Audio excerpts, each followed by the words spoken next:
Hello everyone and welcome to another video. Today is not a Wiz series video, but my definitive list and rankings of the world. So before I get into it, I ranked all of the worlds by 4 different categories. I ranked them by quest, aesthetics, music, and intrigue. So just a quick thing. Quest is not only the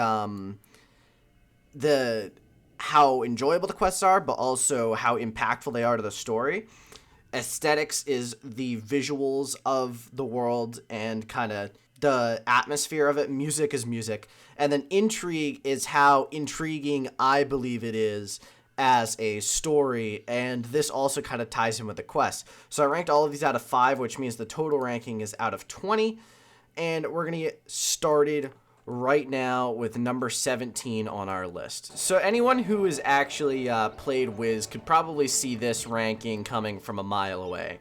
Khrysalis is a world that is, most people don't like it. Most people will agree that this is probably the worst world in the game for many reasons.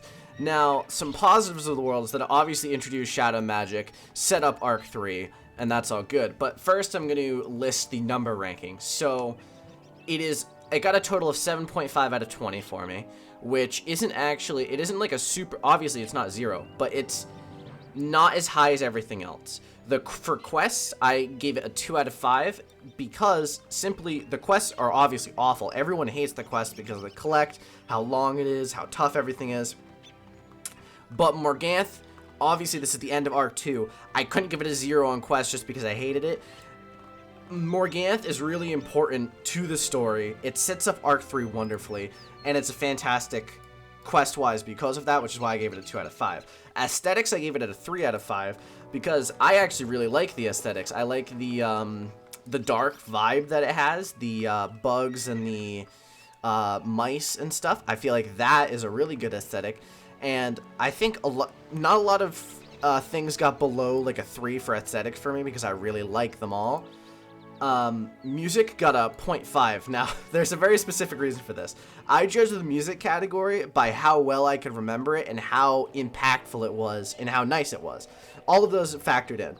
Khrysalis, I could not hum to you the theme song outside of, like, even here, I couldn't hum it right now because I don't know what it is. I think it's one of the least impactful musically out of all of them. There's certainly some epic, theme tracks and battle songs and stuff, but I just think it's the least impactful out of all of the music categories. Intrigue, I gave it a 2 out of 5 because obviously, similar to quest category, Morganth is really impactful. It's very intriguing story, and there's a reason why we're here in Khrysalis, which I think is important for any world. So number 16 on our list is very similar to Khrysalis actually, and it is Empyrea. Empyrea is the final world in Arc 3. It's where you battle it out with the spider, have a time, right? I actually haven't completely finished this world, so for all I know, these last 2 quests I have might completely change my opinion. But for now, this is where I rank it because I did not like this world. I didn't enjoy doing it at all. So for the quest category, I gave it a 2 out of 5.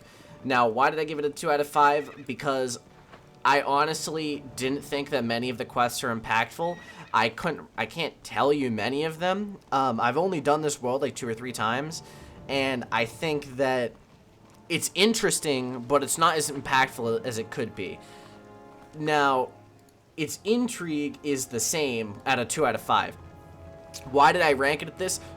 For memorable characters. Khan is a hell of a memorable character. The Bat is a memorable character. Mallory impacts the story in a completely different way in this world. And I think that all of those are really important for a world, and that's why that's the 2 strong suits I would give it. The aesthetics, I also ranked it a 3 out of 5, along with Khrysalis, because I like the dark and dreariness. I think it's nice. I think that it looks nice, and I think that it's cool, it's diverse, and it's decently high up there in terms of the worlds. Now, this world's music has the same problem for Khrysalis as me. I gave it a 1 out of 5. Now, you might have noticed it's higher than Khrysalis on that scale. Otherwise, would it be the exact same score? It would be the exact same score if I gave it 0.5 lower on that. Now, there's a reason for this, is that I think that the music here is slightly more impactful than in Khrysalis. Khrysalis, we had built up 5 worlds of information and going against Morganth and stuff, and I feel like the music did not fit the final world. This music fits. I just don't think it's as impactful as it should be, which is the difference between Khrysalis and Empyrea. Number 15 on my list being Celestia should surprise no one with how low it is if you've watched my Wizard101 Let's Play. In the beginning, it's nice, and it gets worse and worse as time goes on. So, what did I rank this one? This got a 9 out of 20. Now, how did I do this? Quest, I gave it a 1 out of 5, because I think that the Celestia quests were so agonizing that it detracted from the whole intrigue of the world as a whole. And on that note, I gave Intrigue a 0.5 out of 5. Now, is it cool going to Atlantis-like civilization? Yes. Is it cool that, you know, Marleybone's colonizing them like they colonize everyone? Yes. It's interesting, and Astromagic especially is really interesting. I probably should have added gameplay changes for this, but whatever. The problem with this is that the quests and just the agonizing length of this world makes it incredibly hard. Another thing is that to actually do this world solo, it's almost necessary to do Wintertusk first, because going into this world at level 44, which everyone would, is not good. It doesn't work. You're too low of a level to deal with most of the enemies here, and that's a pain in the ass. Now, I want to move on to the good parts of this world, because the next few categories are actually really good. Aesthetics, I gave a 3.5 out of 5, because Atlantis-like civilization, as I said in the past, is amazing. The world looks nice, the water is nice, like the water vibe to, or not vibe to it, but look to it. Astromagic, fantastic. Music, even better, 4 out of 5. This music is so memorable that just about anyone who's done Celestia a few times knows it. You know, they can hum it anytime you want. And I think that is why Celestia, despite being agonizing and being at 15 on my list, is still a very impactful world. Number 14 on the list is a world that I find incredibly interesting compared to a lot of worlds, and that is Wysteria. Wysteria got an 11 out of 20 for me, which puts it 2 points higher than Celestia, which part of me disagrees with, because I don't feel like it deserves to be. It deserves around the same as Celestia in terms of impact, but at the same time, it's just objectively more put together. So let's go into my rankings here. Quest, I gave it a 3 out of 5, because this world is actually really interesting. Obviously, it takes from Harry Potter and the Triwizard Tournament. This is the cup, the Spiral Cup, and it's a few schools competing, and now obviously that's cool. That's why I gave it a 3 out of 5. When you find out that the professors betrayed you, the wood dude, of course, it's not extremely surprising, but it was still a well-planned twist, and I thought it was great. Aesthetics, I give it a 3 out of 5. It's very nice looking. It's similar to Wizard City, but it's different in its own way. It gives a more refined feel than Wizard City. It gives a more noble vibe almost, like a very kind of uptight, which I also liked. Now, music, on the other hand, I gave it a 1 out of 5. I could argue to move this up to a 1.5 or a 2 out of 5, but I just don't think its music is as memorable as it could be. Obviously, like, this song I know, you know, but I couldn't name, like, the combat theme or anything else, and I think that that's a problem. I think that the music is good, and I think it's well put together, but it's just not as memorable as most other worlds. Azteca is an interesting world as a whole, and that's why it's 13 on my list. I think it's a very intriguing world, and that's why I gave it an 11.5 out of 20. So I gave it a 4 out of 5 on Quest, because this world is actually kind of like it's so impactful on the it's not so impactful, but it's very impactful in the story, because Morganth has finally achieved what she's been setting out to achieve, and she destroyed an entire world because of it. Well, it is failing right now, and obviously it can't disappear from your world selection, because Wiz can't just do that, but it's hilarious. not hilarious. Jesus Christ, that it's not hilarious. Destruction of civilization is not hilarious.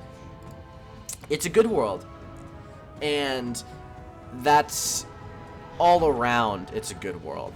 Despite being 13 on this list, it's actually pretty good.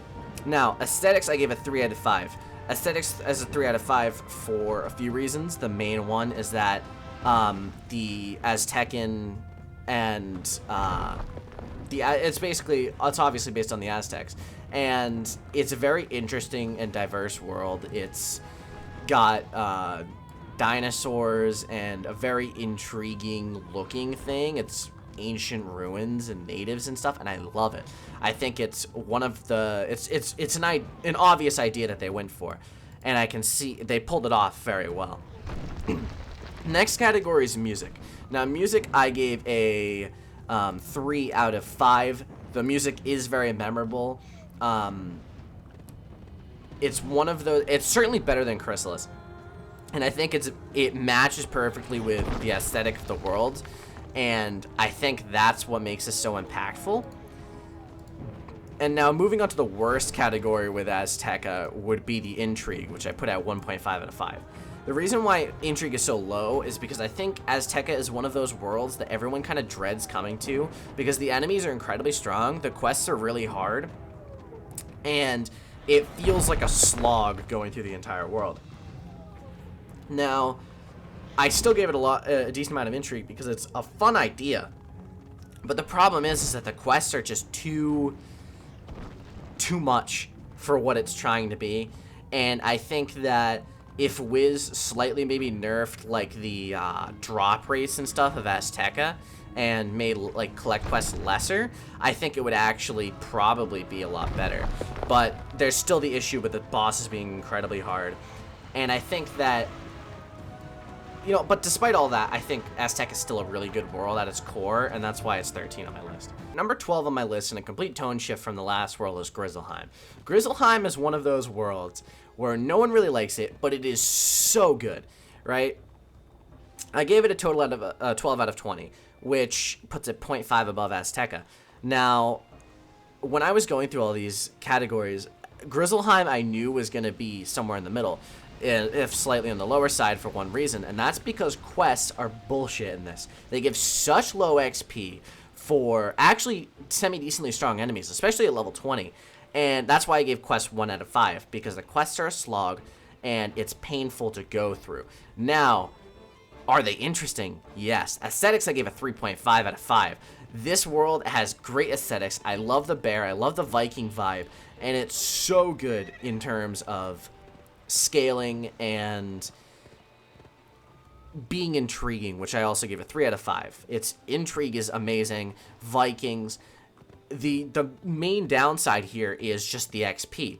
Now, the final category and the best category is music, because everyone can probably, anyone who's done Grizzleheim knows it, because it's a good soundtrack. It's a really good soundtrack, matches the world perfectly, and I think that it's one of my highest music soundtrack music categories, and I think it's well deserved. This world has very good music, and it's all around a strong world. It's just not enough compared to the rest of this list. So number 11 on this list is, funny enough, is Wizard City, which is the first world. I gave it a 12.5 out of 20, and this world actually is really, it's good, it's strong, but the problem is it's outdated. So I gave Quest 3.5 out of 5, which it gets you into the game, it puts you in, and it's a very intriguing start, and it leaves you wanting for more, which is very important in a game. Now, what drags down this world is actually something that they're fixing, which is the aesthetics, which I put at 1.5 out of 5. The aesthetics, obviously they're updating it. What they need is what they've been doing, actually. I think, is all of the streets retextured now? Because if all of the streets are retextured now, then this should probably be a bit higher. I'm just going to leave it at this. I think what I'm going to rope into this category, because it does deserve its score. What I'm going to rope into the aesthetics category, which is not aesthetics, but I think that everyone will agree with me that this is a downside of the city, or the world, sorry, is that membership in this game, in my opinion, shouldn't start until the end of Wizard City. Firecat Alley and Cyclops Lane should both be free, and I think that the fact that King's Isle hasn't made them free yet is a mistake in of itself, and I think that if they made it free, people would enjoy the beginning much more. Now, moving on, I'm going to put music at a 4.5 out of 5.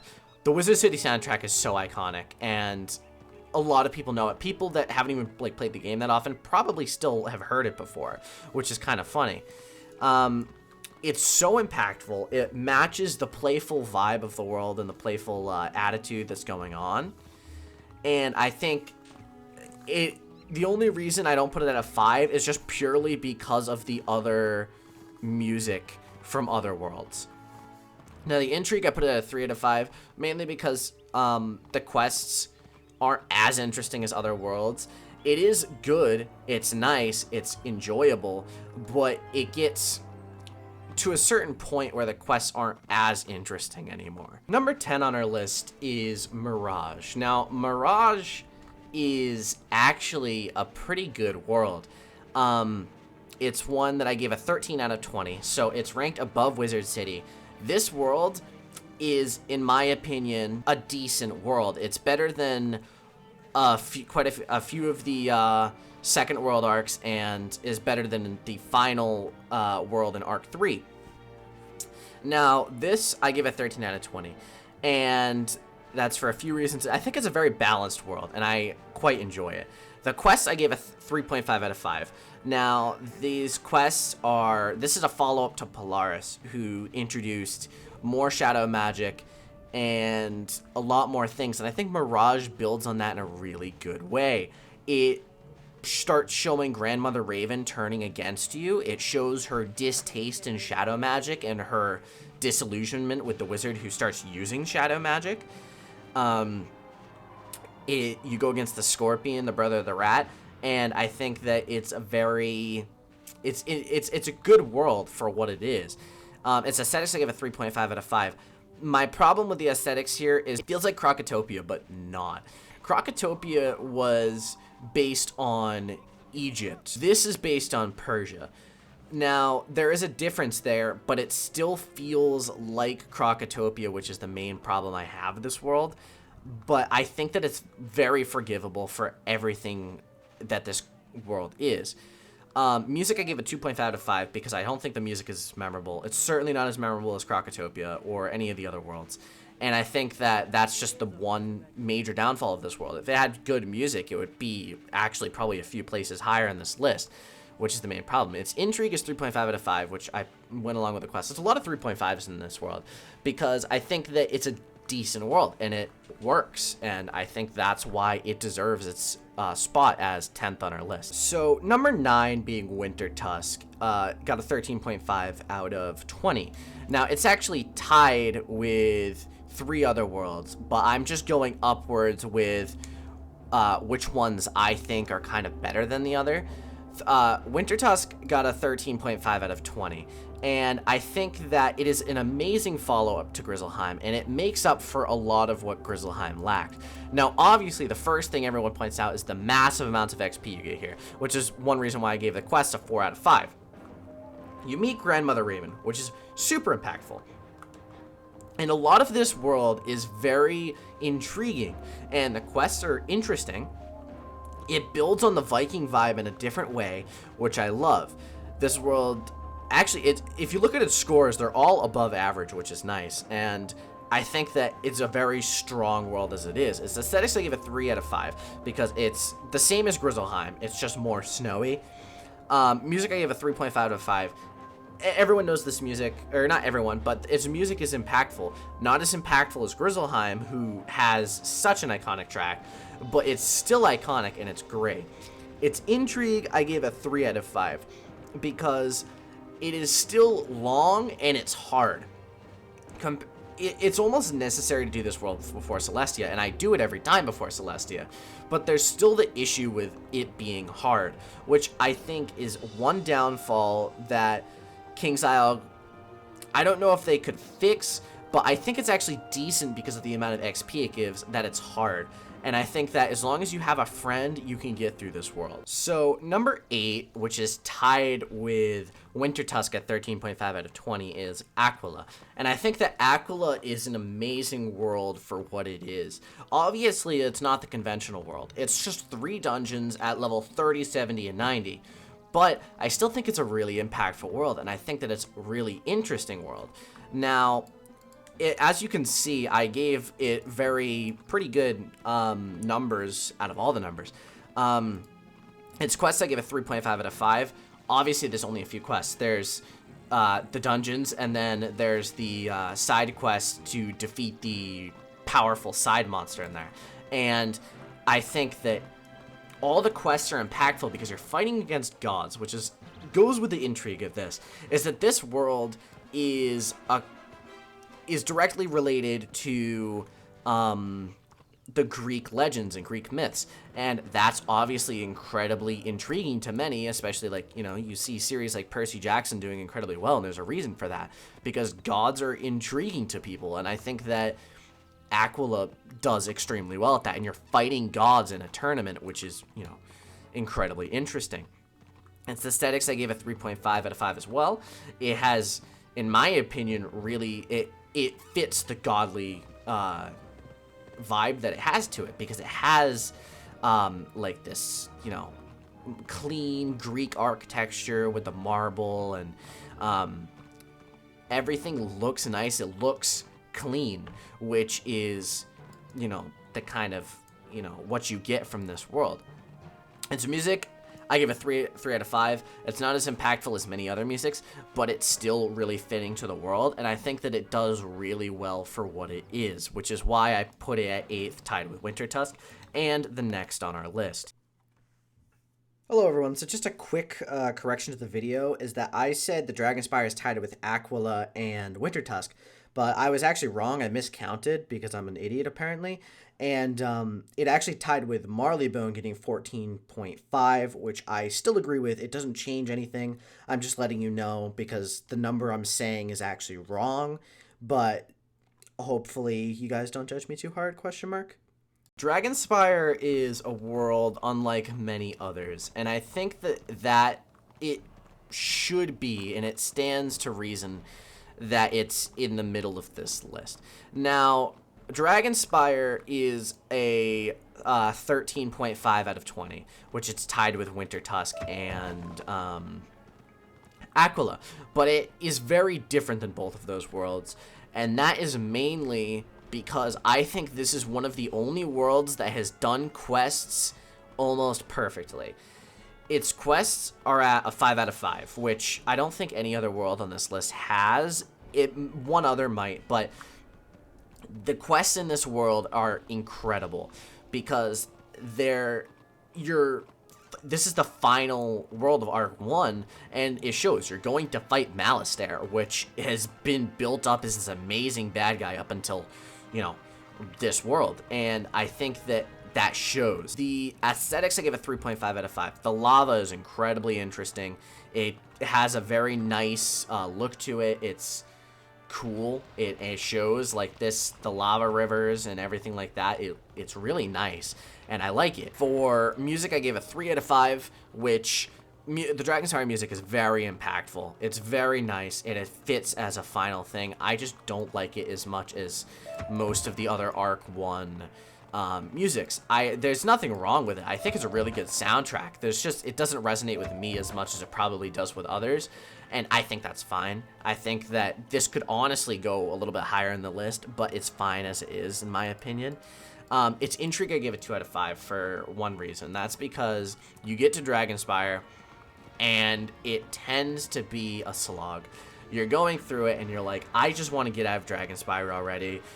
And that's mainly because of the bleak environment, which it's good at first, but it gets really tiring after a while, which you can see in a lot of games like Skyrim. The bleak landscapes can get really tiring after walking through them for hours. But I still think that it's a really good world, and I think I'm stuck, whatever.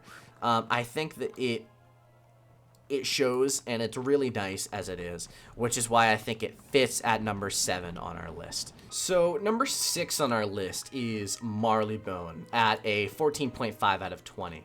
Now, Marleybone is actually a really good world, and I think that it really fits Britain so well, and I think that it's a really good world because of that. For quests, I gave it a 3 out of 5 because the whole thing for this world was you were hunting after the Croconomicon, which Malastare took from Krokotopia, because I forget exactly what the reason is. I think it was helping to bring back his wife, which we didn't want Malastare to use it for nefarious purposes, so we hunted it to get it back.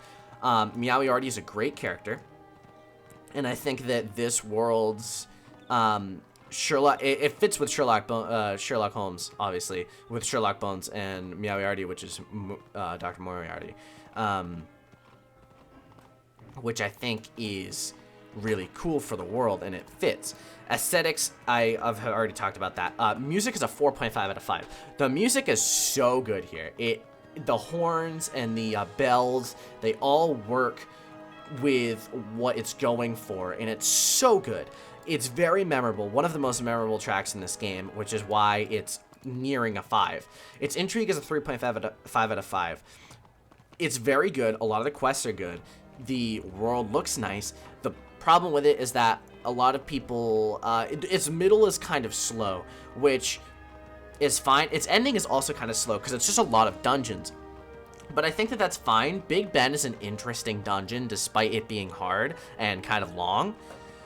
And I think that it fits that this is number 6 on the list. We're in our top 5 now, and I think that Avalon fits its perfect place in the top 5. I think it's a very strong world, and I think that for what it is, a lot of people should put it in a top 5. I think it deserves its place there, which is why I gave it a 15 out of 20. Now, it's kind of funny because this world could actually have been one of my favorite worlds if it wasn't for the quests, which as you can see, I gave a 0.5 out of 5, which is what brings this down so much.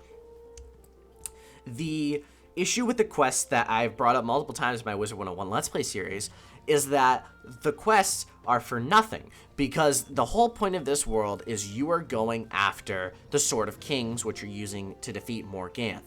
I mean, sure, you're saving the world, but in terms of arc, like the Arc 2, it's almost useless because the Sword of Kings is one of the worst weapons in the game, and it's a weapon you get in a quest. It's unique. It's supposed to be powerful and represent kingliness, but the problem is it gives like 20 crit and like 30 crit block. Like, what are you gonna do with that? You're not gonna use that against Morganth. Are you kidding me? Like, it's so useless, and I could complain about that all day, but I think that I should move on to the other aspects, which are the amazing positives of Avalon. Its aesthetics, I give it a 5 out of 5. Now, I have a little bit of bias here, but I think a lot of people would agree with this bias, and that is, I wouldn't call it a bias, actually. It's just a sway. Well, I guess it's a bias, but it's the fact that lords, kingliness, and medieval times are so intriguing to many of us because it's a past that many of European descent, which is at this point a lot of the world that would play this game, and it interests a lot of us, and I think that it fits the story. It doesn't fit the story, but it fits as a world, and I love it because of that, which is why I gave the aesthetics a 5 out of 5. Its music, I gave a 4.5 out of 5. I've also talked about the music plenty amount of times. The music is fantastic. It's great. It's so good. It fits the lordly vibe, fits the medieval vibe, and I love it. The Intrigue, I gave a 5 out of 5 for the same reason why I gave the aesthetics a 5 out of 5, is that it's such an intriguing world, and it has lore, it has backstory, it has lords, it has knights, and it works with what it's going for, and I think that that's a main reason why it should be in a top 5 list and why it deserves its 5th place. So number 4 on our list is the predecessor to Avalon, and Zafaria is an amazing world. It has a 15.5 out of 20, which I know is still only like a 70, like an 80%, but for my list, I think that's actually really good. the reason why Zafaria feels so nice and so refreshing and so fun is because you just got out of Celestia, which is so painful. I'm on Avalon in my Let's Play series. Zafaria, I just completed, and I think Zafaria was really nice. Of course, I did not like Drum Jungle, but that's fine. Let me get more into the stats now because I'm tired of talking about this. Quests, I gave it a 3.5 out of 5. Now, this is obviously Morganth, the main villain. This I find to be more impactful to Morganth's arc than Celestia was. She got what she was going for, which I believe was the Deck of Shadows. And in Mirror Lake, she starts chanting, and you find out the chant that she starts is, the mirror will break, the horn will call, from the shadows I strike, the world will fall. Or is it the spiral will fall? Either way, it's amazing. And the words are memorable, and I think it fits in with Morganth trying to destroy the spiral, and you feel the impacts of this world later on in the story, which is, in my opinion, important. Aesthetics, I give a 4.5 out of 5 because the aesthetics are nice. The music, I give a 4.5 out of 5 because the music is nice. It's really good in terms of that. Now, for Intrigue, I gave it a 3 out of 5. This is a personal thing. I don't find this nearly as intriguing as, say, Avalon or some of the other worlds, but it's still really good, and I think that Zafaria fits as number 4 on this list. So my number 3 actually is tied for second place, but I still think that this is below the other one that's tied. It's funny just because it's my personal opinions on the world, but objectively they're similar in my opinion. So Polaris got a 16 out of 20, and it's kind of funny because this is, in my opinion, the best Arc 3 world by far. It has such impacts and ramifications that I think it's really good. The quest, I give a 4.5 out of 5. You're going after the rat. You're in Polaris. Grandfather Spider has showed up, and it's scary, because it could mean the end of the spiral, and I think that he is so much more impactful than Morganth in terms of the end of the spiral, and it's a real shame that I think the rest of this arc falls rather flat compared to this world. This world is such a high that I think the next two worlds feel lesser because of it, which is sad. The aesthetics, I give a 3.5 out of 5, which, the aesthetics are really nice, but you get tired of looking at snow after a while, and that's the main issue with it, but I still like it, and I think that the French Revolution / Russian Revolution thing it does in the beginning is really intriguing as a storyline, which is another reason why I gave the quest high, and the next two, 4 out of 5 for music and 4 out of 5 for Intrigue. The music is actually memorable, they're chanting in the background and Battle Polaris, and you're like, this is cool, It has a feel to it, and I love that. I think its music is the best out of Arc 3, and I'm glad that King's Isle made this world the way they did. The Intrigue is a 4 out of 5. It goes along with the quests. The quests are intriguing. I really wish I could do this world again.